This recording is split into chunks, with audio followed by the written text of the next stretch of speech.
Welcome, everyone, to this week's edition of the Watson Weekend, your weekly dose of e-commerce reality. I am one of your hosts, Rick Watson.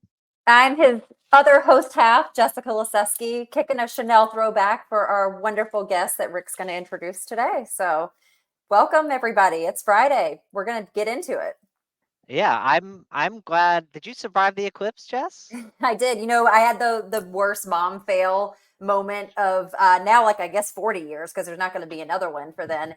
Henry, my 14-year-old, gets home from school. He's like, "Mom, do you have the eclipse glasses?" Do not have the eclipse glasses. Too late to make the makeshift cereal box thing. Told him to throw on some sunglasses and go like roll the dice, see what happens. No burn That's retina. No problem. yeah. You'll fix it in 40 years. Yeah. That'll give you time. Yeah, exactly. I have a chance to, rebound, I guess.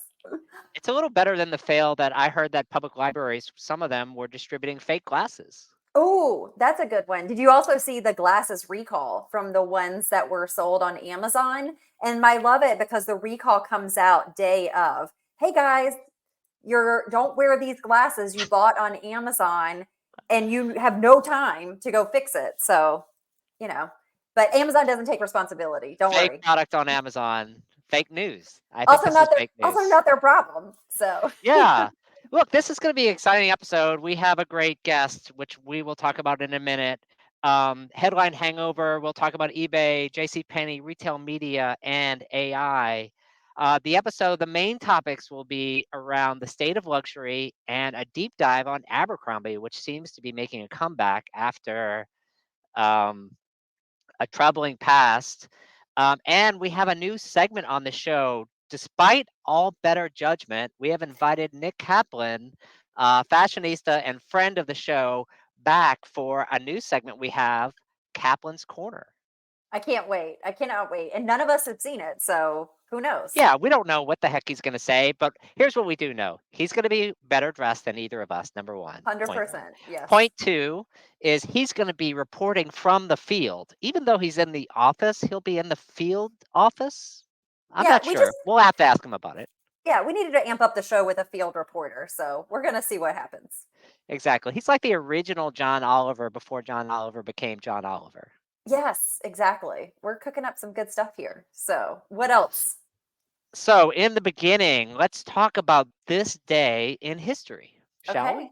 I love it. It's one of my favorite set parts. 1911, the first nonstop flight from London to Paris. Oh, This was that's before the probably tunnel. exciting. Yeah. Yeah. And that's probably pretty exciting, right? You get to be the first people on that flight. Wonder what that cost in like real dollars. Yeah, I'm sure quite a bit. And luckily, Amelia Earhart was not on that plane. She was not. 1961, the Soviet cosmonaut Yuri Gagarin, first human in space and orbit. Yes. And this is like what accelerated the whole US, Soviet Union, Russia space war, right? Yeah, exactly. And if you've seen the series on Apple TV, For All Mankind, I was a big fan of that in the first couple of seasons. It kind of tailed off after then. So, yeah. For sci-fi fans in the audience. We know we have them. Exactly. 1999, Bill Clinton cited for contempt of court for intentionally false statements in sexual harassment and lawsuit. This goes back to a day when people could be arrested for false statements. And also sexual harassment or affairs were things that made you maybe not acceptable for public office. Not so much. It's kind of like it's okay now. Yeah, it's a free-for-all. It's pretty much a free-for-all, let's be honest. There's worse things, but yeah, he did not sleep with that woman. He did not, and he probably shouldn't have said that, especially on national TV. Yeah, whoopsies. Yeah, what he should have done is brag about it. Playbook winner. Exactly. Next topic. So we are going to go into our headline hangover. And the first topic in our headline hangover this week is eBay UK playing follow the leader. They are waiving all fees for apparel in the UK. The message on LinkedIn was all about, you could almost hear the violins and birds chirping. It was about sustainability. It was about helping the little person. There was nothing about the fact that a competitor had just dropped their fees a month earlier. What is your take on this, Jeff? Yeah, I mean, I never thought that fees is really the issue with eBay's inventory problem. We're not getting enough fashion into the marketplace. Hmm. There's a trust problem, there's an authentication problem, which, yes, we know they're trying to solve. And to your point, yes, there is a follow the leader piece, but like, do you really think this is going to turn around the trajectory of the not only the quality, but the amount of inventory? I'm going to go with a no. Yeah, I don't know. Turn it around like bright eyes. This is back to the eclipse. I think it's going full Funny. circle here. It is. What do you have for it next, Jeff? Well, in the retail vein, because we love retail here.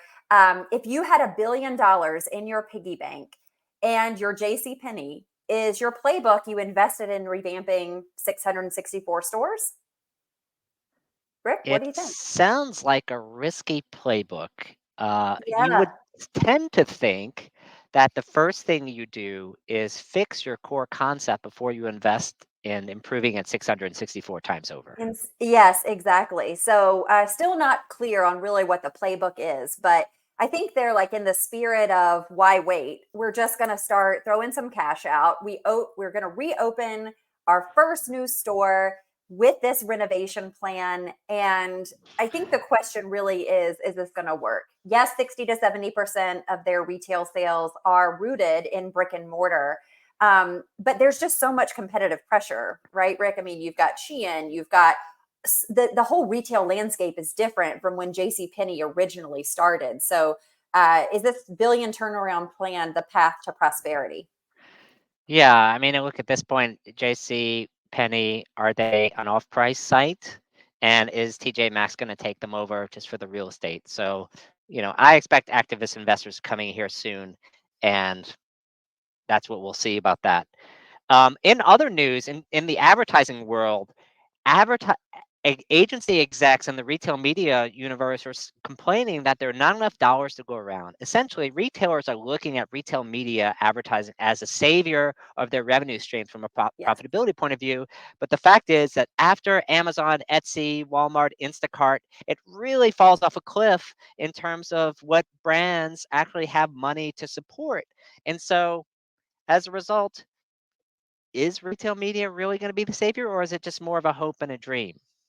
I think it's a hope and a dream if you're not one of those companies, right? Because retail media becomes valuable when there's reach, when there's eyeballs, when there's distribution, and Walmart is getting trying to get more clever with retail media distribution and the value proposition in store. So, I think it's really again rough o'clock if you're a retailer and you're smaller than those companies and you're trying to make hay with a retail media strategy. Not enough. Agree. Not enough to go around. Yeah, exactly. Not enough to go around. And tell us what's going on with Zalando next. Oh, well, Zalando, again, in this, we are milking this eclipse thing because, again, it's not going to happen for like 40 plus years. Are they in a turnaround? We don't know. But they got this positive outlook from Citi where they upgraded their stock, shifting from a neutral to a buy. And that got people excited because it's the first time ultimately where we're anticipating Zalando to have a positive GMV story since 2023. This could be the first quarter they're reporting that their GMV has gotten positive. We know they've been shoring up profitability. I think Zalando is also one of those retailers. And for those of you who don't know Zalando, they are one of the more prominent marketplaces in, especially more like fashion, higher end fashion marketplaces in Germany or in the broader Europe ecosystem, and they're kind of the darling, but they've been on the struggle bus a little bit. So the question is, do we think that this momentum is going to stick? I guess we'll find out May 7th, right, Rick, when the earnings are reported. Yeah, I'm in the bus here where I don't trust it until I see it. I mean, stock market calls are usually about the stock, and Right. retail fundamentals are really about the fundamentals. And so, if you hold a lot of the stock, then it obviously makes you want to upgrade the stock so that other people will buy in and support your position. But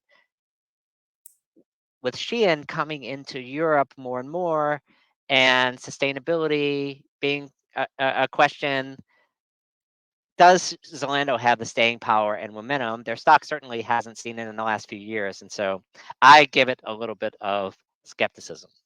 All right. Yeah. And so for those of you that have Shein on your bingo card, yes, we have mentioned it twice. No, we do not have a Shein story. So there you go. I All love it. right. Rick, let's bring on Casey because that's really the reason why we're all here today. She is phenomenal, right? You're going to tell us all about her.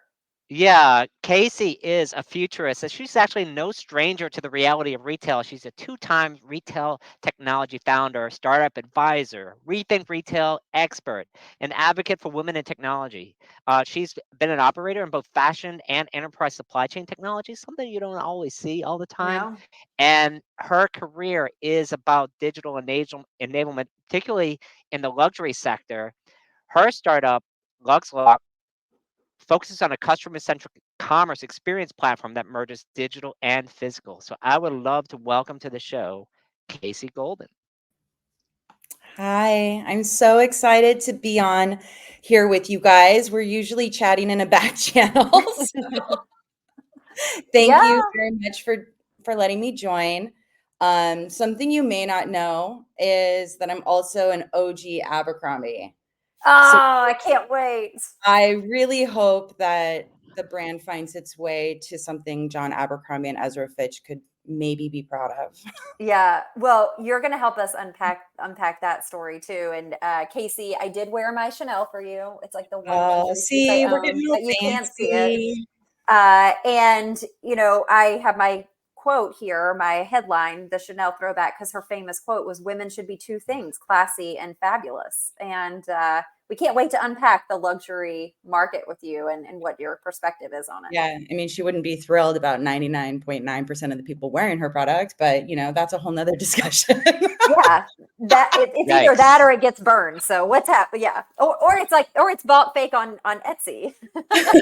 So there we go. Yeah, Yeah, what? like I think that gets us into the state of luxury. Like, we're gonna get to Abercrombie in a second, but I think in terms of luxury, how did you get into the luxury market, Casey? I would love to hear a little bit about your background. What was your passion for it? How did you get to where you are today? And then from there, I think the best next question is, what is the plus and minus of the state of luxury today? Where is it headed? Where has it been? And who are the winners and losers? So let's start at the beginning. Gosh, the very beginning was a pair of Jabot jeans that my mom wouldn't allow me to have because they were $160 when I was 12 years old. That's um, crazy. Right? So, she got me a pair from Goodwill, crushed all my dreams of excitement that she came home with a pair. I ended up recognizing a denim wash that looked like Jabot, and they were like a pair of Lee jeans, and I asked her to buy them for me, and I went home with the seam ripper and transferred all the tags. Oh my God, that's amazing. I love it. And the next day I wore them to school and I had friends. Life changed, right? Life changed. I went from being somebody who is like the new girl that has like no friends, drawing, to wearing a pair of Jabot jeans, and now I'm part of the club and I have friends and I'm accepted. And I learned that everybody just traded their jeans in the locker room. Everybody only had maybe one or two pairs, and if you had a pair to put in the pot, you got to be part of the club. And so I threw mine into the pot, knowing that they were Lee jeans, and I got to wear all their Jabot jeans for the rest of the year. Winner, And winner. that was kind of where I learned the power of a brand. I didn't change. Literally, the label on my clothes changed, and it essentially changed the way I experienced like the world. And I thought that that was something that I wanted to change and be a part of. Is labels can make you feel left out, and they can also open up a lot of doors. And I thought that it was very interesting on like the psyche point. So that kind of started everything as far as like being interested in clothing and design. And I was an artist, and I love fashion design, and I thought I'd make my own label until I learned production and decided I never wanted to buy inventory or run production ever. I just that's wanted the to tough work with, part. yeah, I just wanted to work with the customer and the brand to make everyone like be happy, right? Love who you are, be happy, be a part of the brand when you feel like you're not a part of anything else. And that's kind of started the journey into changing my entire career, like trajectory and getting into retail. So God, that was like a long time ago. But yeah, I did start at Abercrombie when I was getting my second bachelor's. Obviously, you know, parents wouldn't let me go to fashion design school as a primary major, so had to be a second one. Nice. And that's when I learned, like, thank goodness I have a bachelor's in something else. A fallback. You have a fallback plan. Yeah. Yeah.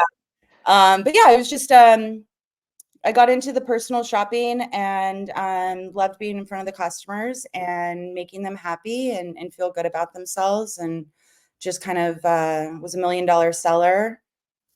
Had like a 32% increase in 2007, 2008 during the recession from just putting the customer first and making them feel adored, regardless if they spent money. And I decided, like, this is not what I went to school for. This is I'm running everything off of a little black book and an Excel file. There has to be a better way. This is not scalable. And that kind of started everything. I asked for the retailer if he was going to give his company to his daughter or if I could be a succession plan. He said he was going to give it to his daughter. So I was like, all right, I'm moving to New York. Maybe Ralph Lauren will give me his company and I can be his succession plan. Started working at Ralph and realized, like, oh, we're still working in Excel. Okay. And here's all the problems, which put me into tech Exactly. and supply chain, trying to just get in front of the problem to solve it so that it could have a trickle down effect. Yeah, no, it makes sense. And look, your path to fashion luxury, being in front of the customer directly, making them feel good about themselves. I think it's a good segue into my first question is like, who's doing it right now in the luxury and fashion market and why? Who's doing it right? I think a lot of the luxury brands are doing it right for their top 10% of customers, Mm-hmm. and they always have. They are the masters of their craft. Um, I went towards luxury and was gravitated because they are so good at what they do, Hmm.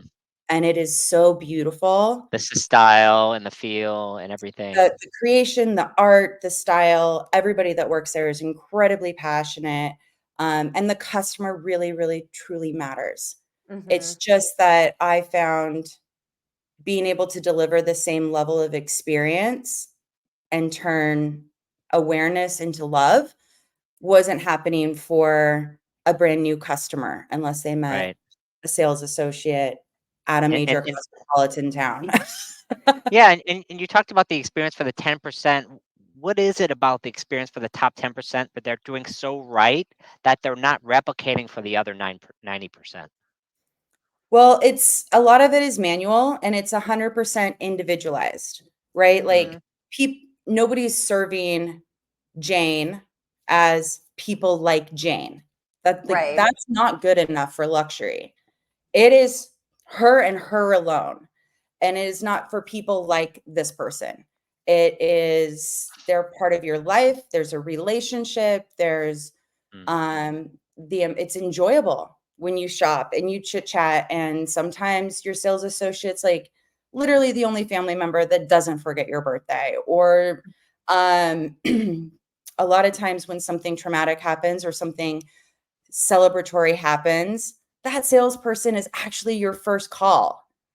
Like, right. put me back together, Interesting. or Yeah. I'm ready to celebrate. Like before your Retail sister, therapy. your best Yeah. friend. That retail therapy is something that is so nice and can and helps you get out of your comfort zones and wear things that are better for you or experience things that you know, sometimes people don't feel like they deserve it or, you know, everybody's too tall, too skinny.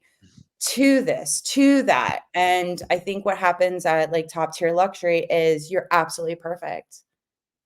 It's not As long as you have the cash, right?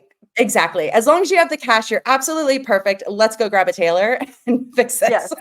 Yes. Yes. It's 'Cause not you. I think that in most environments, right, that what you're talking about, this relationship with this top 10%, and they know you so well, and they really are there to welcome you and provide this holistic experience. The other 90 not getting that, in most cases, would alienate customers and they'd be turned off by it. But it doesn't in luxury. And is it because we all aspire so much to just attain these brands and so they can Yeah. afford to do that? Or do you think that they are missing out on a part of the market because they can't replicate that experience in a There meaningful are way? missing a part of that market, right? Like when if you've ever been on the floor, like there's this thing like you never want to keep going to the exhaust the same well, Yeah. right?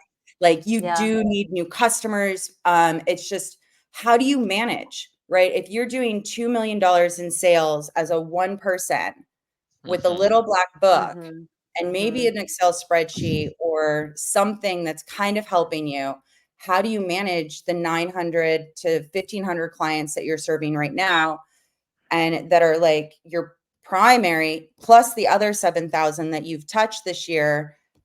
How do you scale that out so that one salesperson can actually pull Yeah. that in? And instead, they're skipping to corporate, missing the brand experience. Mhm. And it's just not the same experience. Granted, um, it's a lot of there's a lot of reasons for that. You know, they luxury brands spend more money on their customers' experiences. Um, you know, they send you a birthday gift, they send you a Christmas gift. Like Yeah. when your kid is, you know, graduating college, they start taking care of your kid. Like these are experiences that kind of transcend generations. And you know, generic software is not really going to do this. This is not email marketing. Right. These are a Right. lot of triggers. Like you need to know what the dog's name is. You need to know who's everybody's birthday. You need to know the ex-husband's name, the ex-wife's name, the whatever, like where they travel, where their other homes are.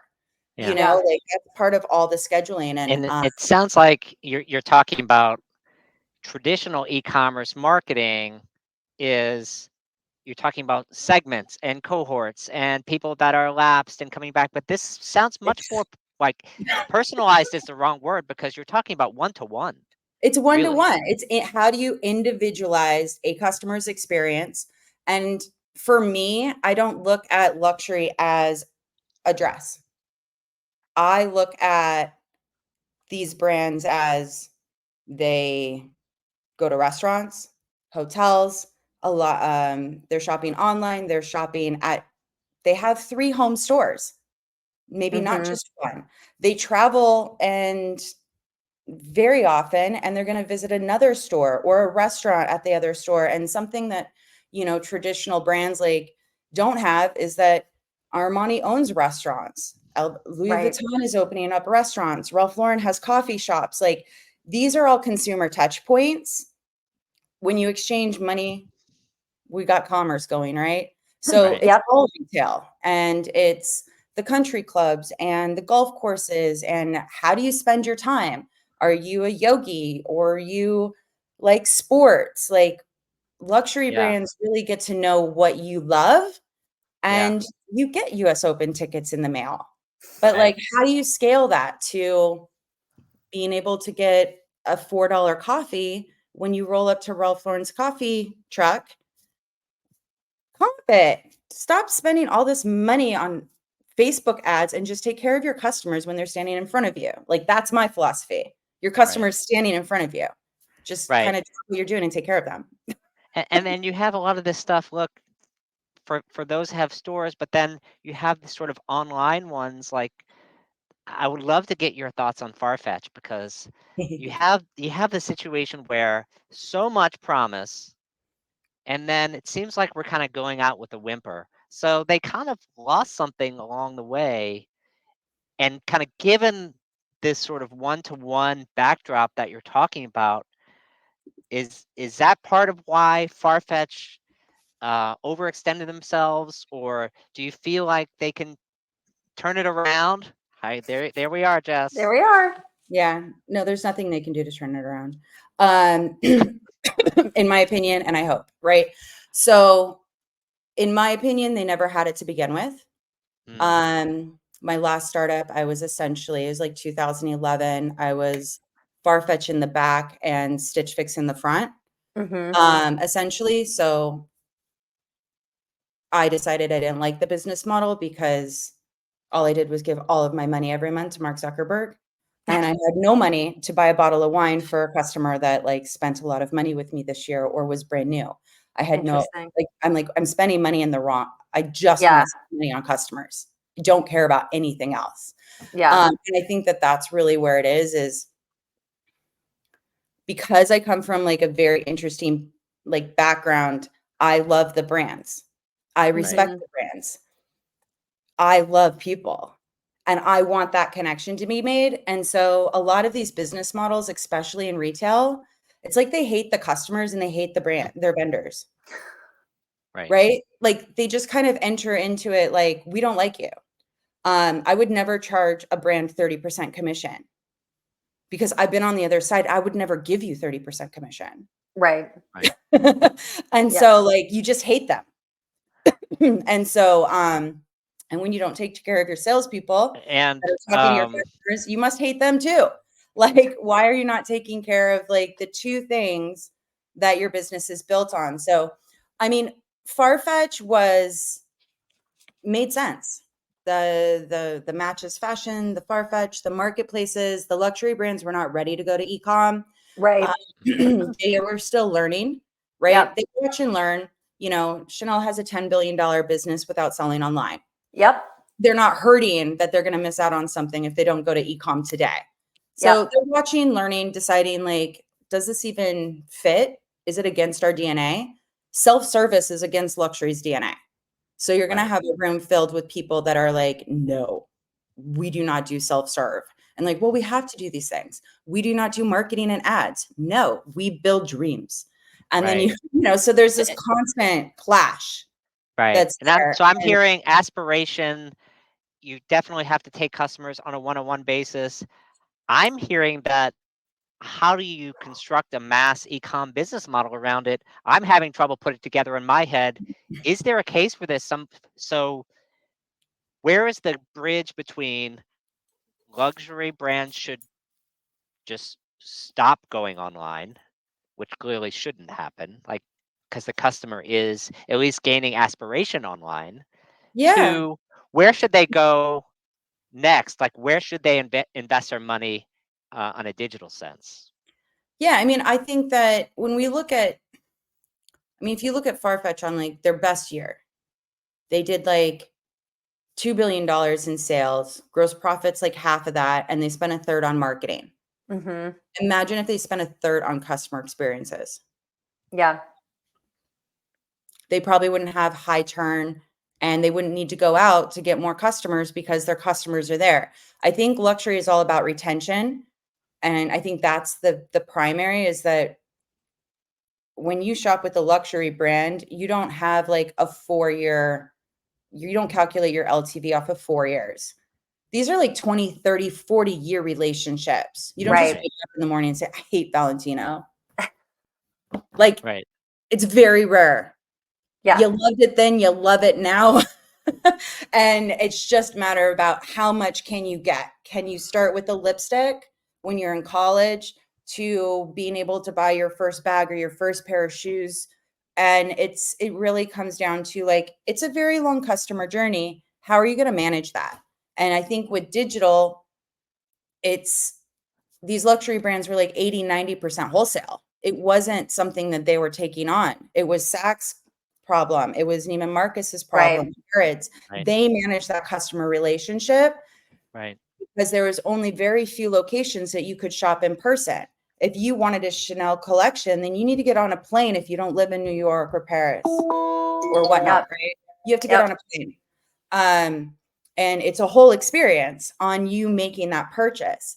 I think some of e-com, it just kind of robs you to just like click and check out. Like, well, it's It's not very exciting. But I think there's a space for e-com. I just don't think that every product needs to be available online.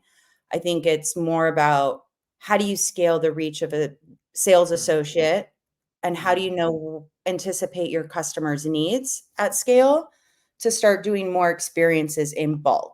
Nobody's going to get mad for getting like 2 bouquets of flowers on their birthday on accident. It's like, oops. Right. That's fine. Customer's happy. They're not going to do anything, right? So I think it just kind of comes down to, we don't need any more retailers or multi-brand retailers. We have Unpack that for a second. We don't need any more multi-brand retail. Do you think that there just isn't space for them in the market anymore because brands are going direct or should go direct, or just that there are enough of them that the market It's can't support them saturated. anymore? the market, we have enough. I think the footprint we have today is plenty to run a good business. And the customers have all kind of already touched these companies. They just need to figure out, like, who are you going to be to this customer, and just go that direction and pick a lane. Because it's not like anybody's going to production for like 3 million of, we're not making nobody's making 3 million of these, of each product. There's Right. very limited quantity, and most cases the products are sold in pre-sales. And I think that's the big difference with a lot of like mass merchants and luxury is a cut to order business. They're only making a little bit more extra production for their own e-commerce stores that maybe hit like the aspirational customer. All the good stuff's like not available online, and it's Right. not sitting in a store. It was a text message 6 months ago.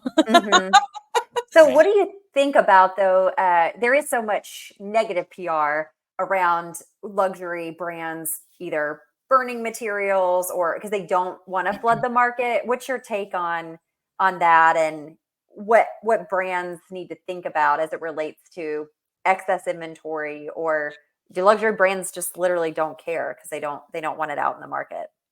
No, I mean, I think it goes down to regulation. Yeah. The import export tax, if it's damaged and unsellable, Yeah.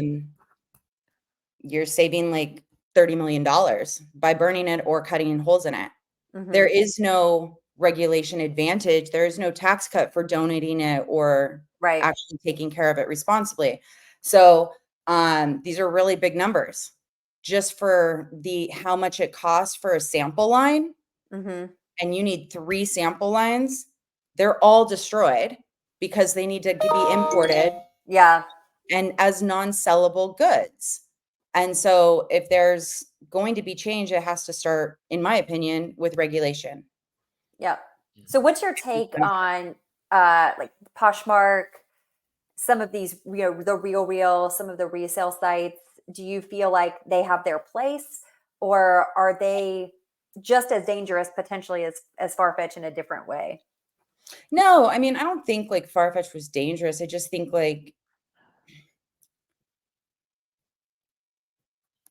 selling, you should be able to buy the product from the brand and experience the brand. And that brand should be able to get to know their customers, to be able to serve them, make the right collections next season, understand who's buying. But I think the secondary market is very important. And I think that like I'll It goes never back to your old Jabot jeans. You like made we your can't. fake Jabot jeans. I know, right? I mean, terrible, right? That was like the moment I decided I was not going to be a doctor. Um, but you can't have a secondary market without people buying full price product. Right. Yeah. It is literally the supply chain to fill up the secondary market. Right. Yeah. So I think that those are critical into being able to resell, but I think that the prices are ridiculous. You need to think about like, what was last mark? You're selling it for so much more than last mark, and it's not that special. If it was super special, fine, but like, dude, it's a t-shirt. Right. Maybe I don't need to spend $600 on this from the Real when you really look at it and like, you do realize it's 18 years old. Yeah. Like, it's 18 Exactly. years old and you still want $600 for this? Like, no. Yeah. And so I think that they're really important. I think the biggest problem with a lot of these secondary platforms is letting brands that don't really have a second life on them. And that's one of the biggest problems with Yeah. a Poshmark is like, I don't wanna see any Right. Shein. I don't wanna Or see any H&M. Yeah. favorites. I don't wanna see Yeah. H&M. Like, could you Yeah. please remove all that and just let me see things that actually have a second life? And Yeah. that's what Add Vestiaire value. actually did, right? Like Vestiaire is really cracking down in a major way. Yes. It's just very expensive for a customer, to buy something. Yeah. It's like a $20 fee on this and $20 fee for this and shipping and handling, and then I have to wait all this time, and the pictures are terrible, and so it's just like, yeah, I just save my money and wait. Yeah. I'll wait. I'm willing to wait Yeah. to shop for these brands to just like, I'll just wait and get a real one. But, Yeah. that's the nice thing is like none of these purchases in luxury are really necessarily like, necessary. Yeah. So Yeah. Casey, It's all aspirational. And You can I think wait a for lot of it. Yeah, and I think a lot of these brands, you talked about the 18-year journey of some of these brands. Um, I would love to talk about the journey of Abercrombie because this was a hot, particularly teen, even tween brand, for some, especially if you look at some of the models, which got a little questionable at some point. I know, Jess, you wanted to kick off this segment and um, happy to continue the discussion a little bit more down market of luxury as we head into Abercrombie and Fitch. yeah. Yeah. Well, I think, Casey, you talked about your Abercrombie era. Rick, I don't know if you did. I did You not know, have an Abercrombie era. I was not pretty enough for it. yeah. Well, I don't know that I was either, but I definitely remember look, I was from a very small town. We saved up our money to drive to the mall an hour and a half away so that we could go to Abercrombie. You'd get just killed with the smell of the perfume and the cologne in the store. You had these very aloof people that worked there that didn't give a shit if you spent money there or not. I have a picture in my mind. I'm forming it. Yes, yes, I'm painting it for you. And literally, you're basically spending at the time, it's like $40 to $50 to your point, Casey, on a white t-shirt just to get the bag that had a barely clothed model. I can't believe my mom let me walk around with it because $68. it was like a status symbol. Yeah, you're right. Like it was a status symbol to have that bag and be able to walk around with it. You remember those days, right, Casey? Oh my God, like I'm literally sitting here at pictures of my perfectly folded denim wall. Yeah, yeah. Oh my God, that's amazing. It is Yes. literally a perfectly folded denim wall that is like sitting here on my desk. Yes, yes, and it was the wall of denim because that's what you went in there to buy for. And I just love this story so much because they did have a fall from grace, right? In Hmm. 2016, the brand was voted America's most hated retailer. And then 2 years ago, Netflix had that documentary White Hot that came out, which was essentially uh, so bad in terms of the history of Abercrombie, the over sexualized imagery, occasionally racist products, and it really they didn't um, evolve well in the Me Too era, right? And really needed this revamp. And I think Fran Horowitz would probably be a poster child of amazing brand turnarounds because she's essentially led this brand to a company that released its Q4 earnings. It had its fifth consecutive quarterly earnings beat, 35% sales growth in the fourth quarter of 2023, where we know most brands were not, especially in retail, we're not talking about or posting those numbers, had the highest operating margin in 15 years since for FY23. And from a liquidity perspective, cash and equivalents moved from 901 million to 518 million. From 518 million in 2022 to 901 million in 2023. So I think it's pretty amazing what Abercrombie has done. And we know turnarounds are hard. And so we thought we could unpack it a little bit. And Casey, with your help, talk about some of the things that they did. And I'll just give you some highlights. I think we just have to kind of go back to actually the start where there was a pond at the on the roof of the building of Abercrombie and Fitch in New York store where you could go and test your fishing pole because it was stocked with That's fish. right. And the fishing pole had like gold filigree and it's like the most expensive fishing pole, the most expensive tents. Like they were the first people to make outdoor pants for women.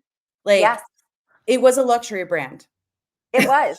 It was a luxury outdoor It was a retailer. luxury Yeah, outdoors brand. And but at the same time, like my experience as a sixth grader of like not having the friends and being a new girl and being able to have a different day-to-day experience at school was because of that label.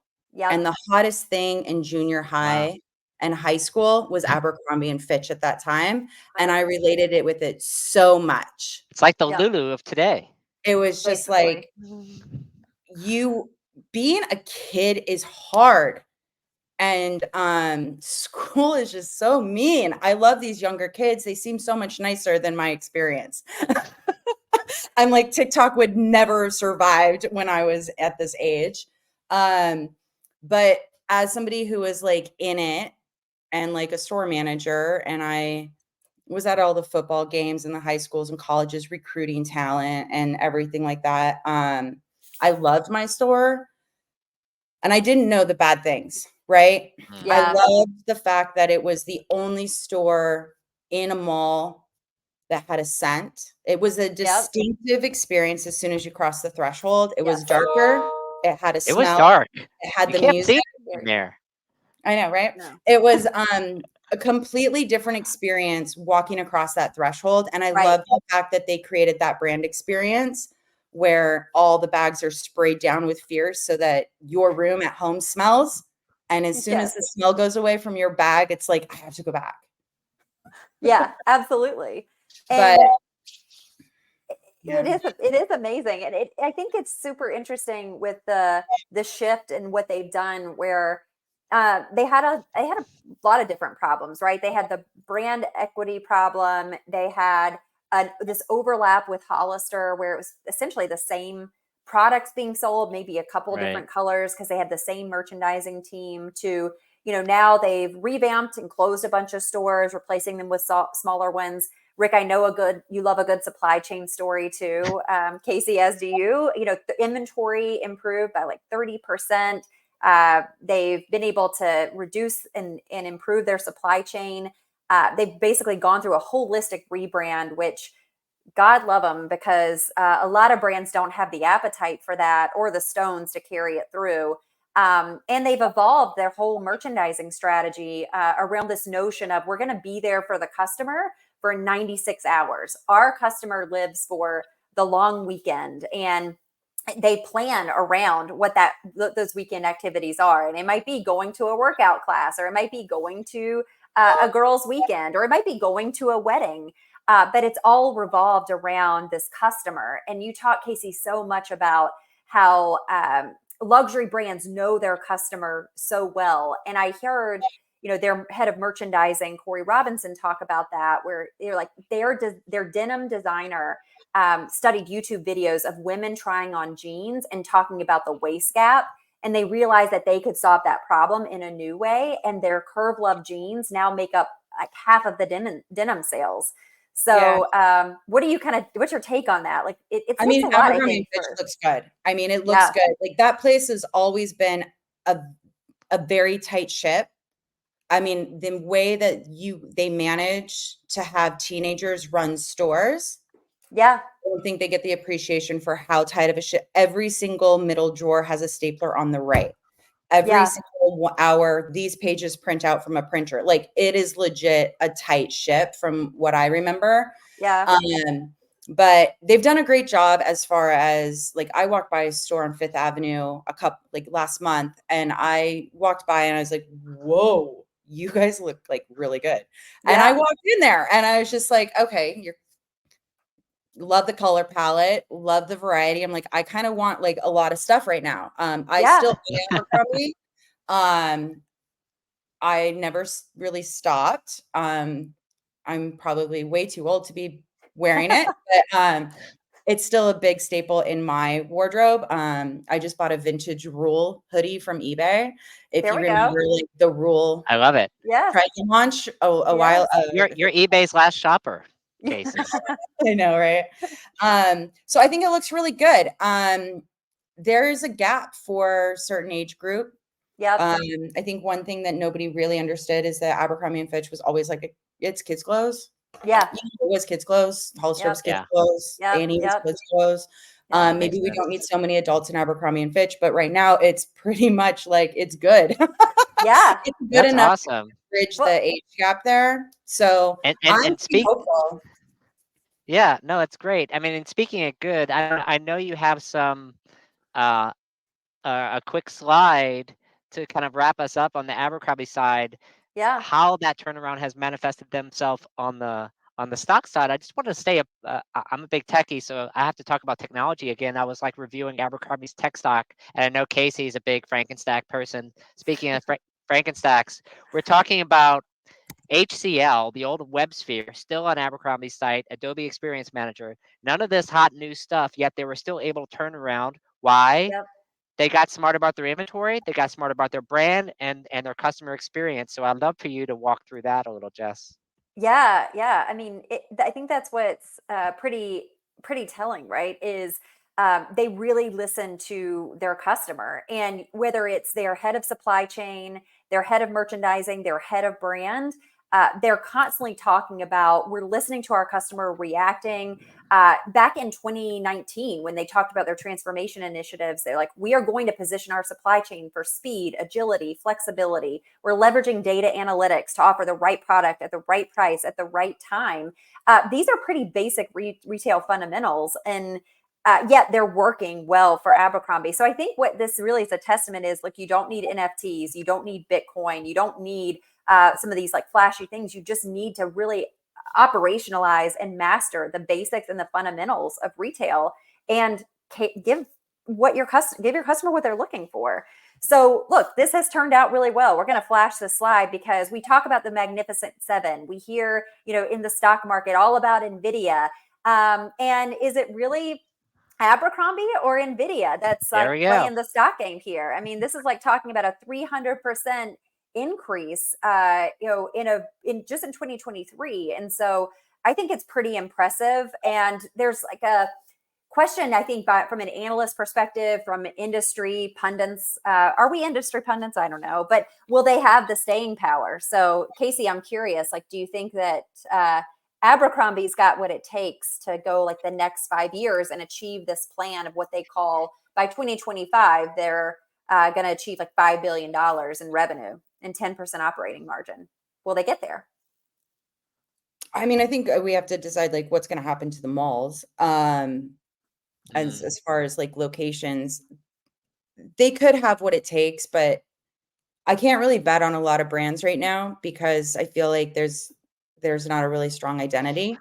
They're still bridging. Yep. Is that Alo or is it Abercrombie leggings? Like I literally can't tell. They're the same color this season. So I think we just kind of I'd watch and see. I don't know how many brands can be doing $5 billion in sales sustainably. Yeah. Right. Hard to Unless keep up the momentum. you're charging like, $6,000 for an item. True. Hey, maybe they're going to go up market. They're going into wedding. I mean, Yeah. they're not $5,000 dresses, but looks like they are looking at some premiumization options. I'd kind of model it around J. Crew. Why Yeah. is J. Crew not where we think it necessarily should be right now? Yep. Maybe it's just Abercrombie's time, but It'll be interesting to watch. Ricky, any final words on Abercrombie? Yeah, I mean, look, we have a slide on then and now, and so I'd love to show that a little bit. Like the messaging has changed from "that's not me" on the left. You could see my foot on the right, maybe. That's Yeah. so we're turning it around, and I think we're going to use that to wrap our segment. Really love the fact that that Casey was able to come on and break down the state of luxury, as well as get into a brand point of view from Abercrombie. So thank you again, Casey, for sharing your wisdom. Please thank you for stick joining. around. We're going to have a dance party. And so we're going to Don't have leave you us. right back. And with that, I would love to bring on a brother from another mother, Nick Kaplan, aka Lazarus. He is back in the club with us. This is part of a new segment that we're going to have on the show called Kaplan's Corner. And with that, I would love to bring him onto the setup.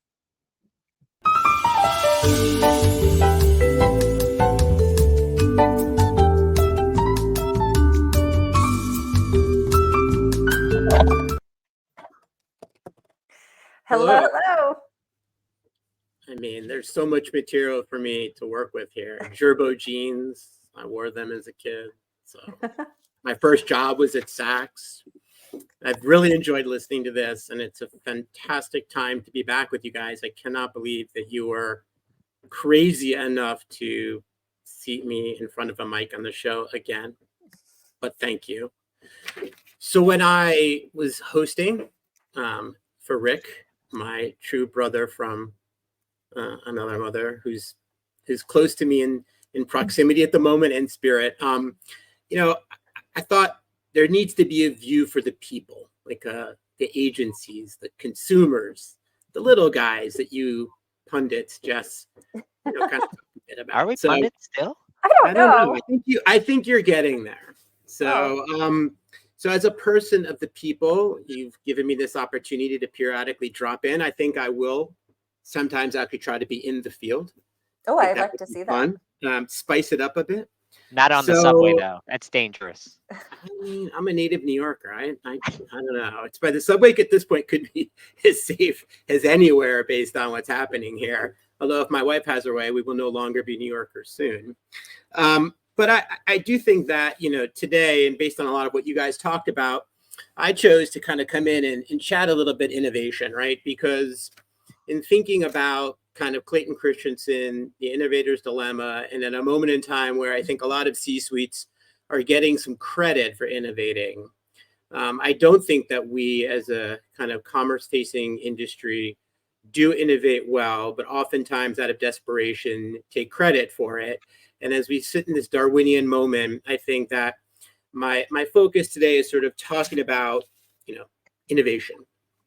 And so innovate or die, that's sort of my mic drop moment, right? I think that we sometimes don't think ahead, and to talk about Abercrombie, which I'm betting against them being a $5 billion company, because they don't have the brand equity of a Chanel. And I did get your Chanel reference to who she was as a person, Casey, which I think a lot of people don't appreciate. But I always love the Chanel ad on the back of Women's Wear Daily. It says who she was and what it was, but don't ever use our logo for anything or impersonate us. But what a lot of those designer brands do is they have this ability to take that brand equity and really make their money in other categories, not apparel. It's accessories and other things, beauty.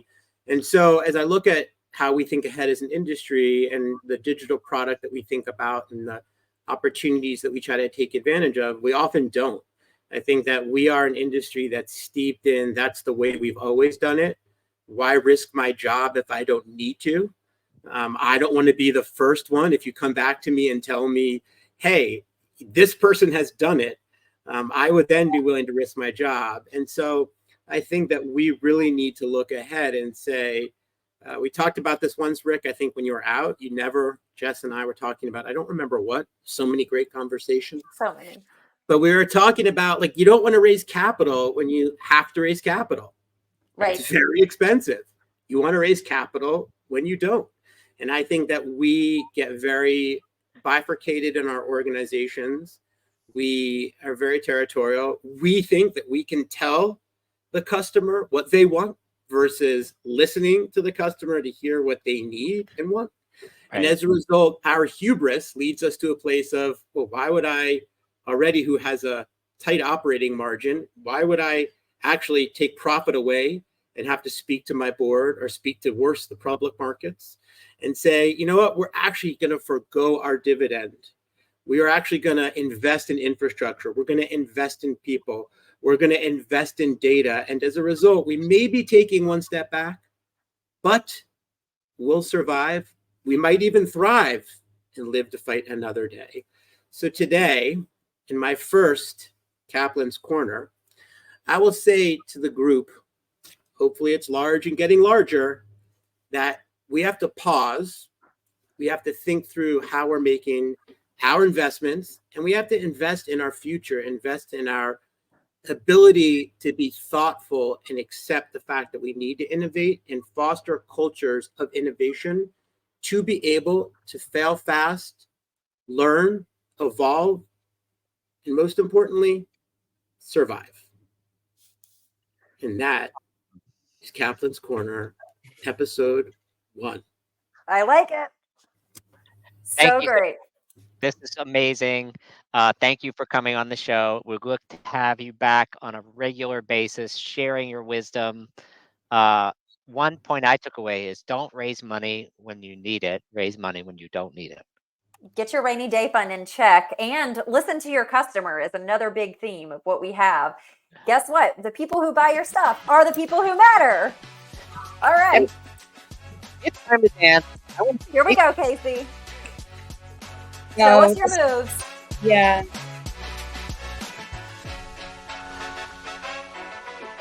I'm not really standing up for this, people.